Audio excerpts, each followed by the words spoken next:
we are going to learn German today. So everybody, welcome to this lecture. German is a very famous European language. There are so many European languages and German is one which is learnt the mostly in India. Now we are going to start with the basics of German, including alphabets, then numbers, weekdays, months, everything, and then going towards the grammar part. Everybody says German is a difficult language. No, it is not difficult. Grammatically, it is one of the toughest language, but again, the benefits of learning Germans are really important for everyone. So let's go. You can see these are the alphabets. Okay. So basically, in German language, there are total 30 alphabets. 26 normal plus 4 extra alphabets. Okay. So let's start. A, B, C, D, E, F, G, H, I, J, K, L, M, N, O, P, Q, R, S, T, U, V, W, X, Y, Z. Now you must have observed there are two alphabets which are very important and different than normal. Let's see. First is J. J is always pronounced as Y. So it is yacht. The word January means Januar in German. The word June means Juni in German. The word July means Juli in German. Similarly, another important alphabet is V. If V is there, we have to pronounce that word as F. Volkswagen, it is very famous brand of cars. It is pronounced as V, so it is Volkswagen. So these two alphabets are very important. Apart from that, these are normal 26 alphabets like English. You can see there are extra 4 which we are going to learn in next lecture, because these are special characters and we need lots of practice for that. Okay, so you can see the screen for some time again. I am going to repeat the pronunciation of alphabets and then we will go for the next part. A, C, D, E, F, G, H, I, J, K, L, M, N, O, P, Q, R, S, T, U, V, W, X, Y, Z.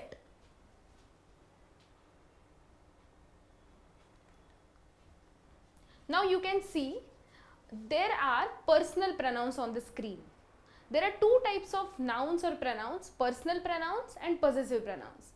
Personal pronouns means I, you, he, she, it, etc. Possessive pronouns means showing possession over something. That is my car, that is my mobile. So I am showing the possession over that particular object. Those are possessive pronouns which we are going to see in the next lecture. Right now we are going to see the personal pronouns. Now, ish means I. You can see ish means I. CH is pronounced as sh. So ish will be I. Du will be you, but informal.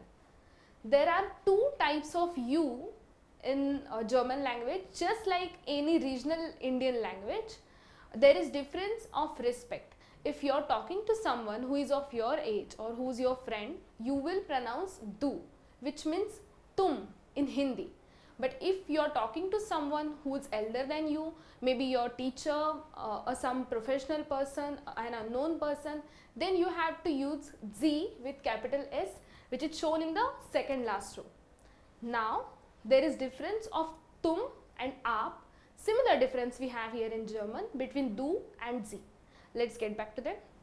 Ich means I, du means you, informal, Er means he, sie means she, es means it, wir means we, ihr means you all, sie with capital S will be you respected, like aap, formal you, and then the last z with small s is they.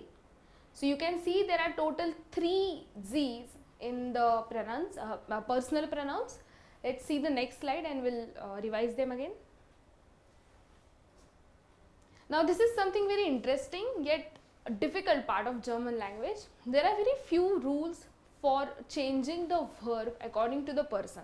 So basically in English we say I play cricket, she plays cricket. So what I am doing, I am adding s to the verb because of the change in the person.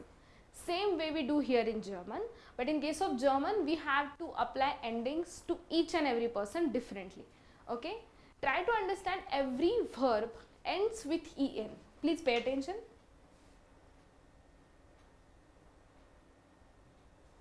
See, every verb it's ending with en. Okay, what we have to do, we have to remove that en and then add suffix according to the person. For ish you always add e, for do you always add st, erezi t, wir en, ihr t, z en. Please write down one more extra z here.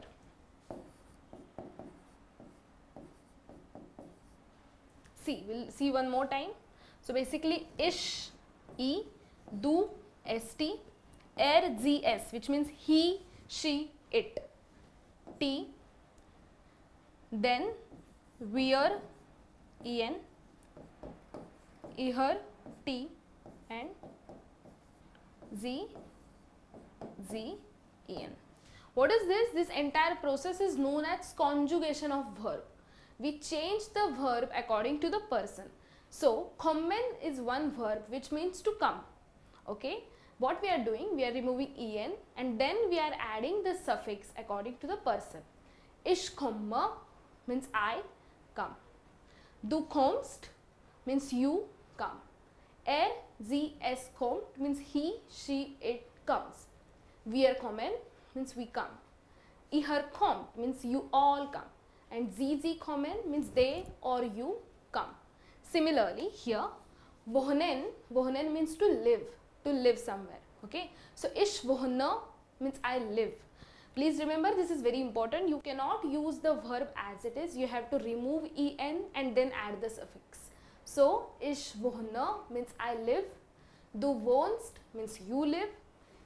Sie, es wohnt means he, she, it lives. Wir wohnen means we live. Ihr wohnt means you all live. And then sie wohnen, they or you live. Okay, this is the conjugation part. We'll go for the next part. See, now there is one more important rule of German language which is funny and again very important. German doesn't have continued tense. Okay, so if I want to make a sentence in continued tense, I'm writing a letter, I'm reading a book, I'm talking to my friend, I will always convert that into simple present tense. So they don't have ing part of the verb or the continued tense in German. So you can see same conjugation or same sentence we are going to use for I come and I am coming. Okay, you can see that here. Ich komme means both I come or I am coming. Du kommst means both you come or you are coming. Kommt means he comes or he is coming. Sie kommt means she comes or she is coming. Es kommt means it comes or it is coming. Wir kommen means we come or we are coming. Ihr kommt means you all come or you all are coming. Sie kommen means they come or they are coming. And similarly, sie with capital S kommen means you come or you are coming. So this is just to show the difference and to remind you guys again that there is no continued tense in German language, which is very important to remember. Okay, let's go for the next slide. This is again very important, please pay attention. This is how we make the sentence. This is sentence construction part. Okay, We have heard of this rule, subject plus verb plus object, in English many times. Okay, same rule is applicable here, but the thing is I have written something conjugated. Okay, what it means, we have just seen the conjugation of verb, which means we change the verb according to the person. Similarly, here also we have to apply that the sentence. Please see, my first sentence is ish wohne in Pune, which means I live in Pune. Now we know the original verb is wohnen. Okay, the original verb is wohnen, which means to live. But for ish, what I am doing, I am just adding e. So ish wohne in Pune, which means I live in Pune. Now I want to talk about you. So I want to say you live in Pune. I cannot use wohne, which one we used for ish. Now I have to change the verb again according to the person. We know the rule. For do, we remove en and add st. Can you see that here? Yes. So it is du wohnst in Pune. Means you live in Pune. Then wir wohnen in Pune. Again, what we are doing according to the rule, we are removing en and adding the suffix for wir, which is en again. So wir wohnen in Pune. And wohnt in Pune. He lives in Pune. Similarly, see the last two sentences. Ich komme aus Pune, means I come from Pune. Wir kommen aus Pune. We come from Pune. Okay, so the verb will be common in English, come, both the times for ish and wir. But again, we know the conjugation rule. Just like Hindi, जैसे हिंदी में we change the sentence like आप आ रहे हैं, मैं आ रही हूँ. We are making the verb change according to the person. Same way we have to apply here. Okay, so this was about basic German. There are very fun. Okay. So this was about the basic German. There are so many fun things in German language. There are so many new things in German language, new pronunciations. We are going to learn that very soon. So be ready and please like, share and subscribe to the channel. Thank you.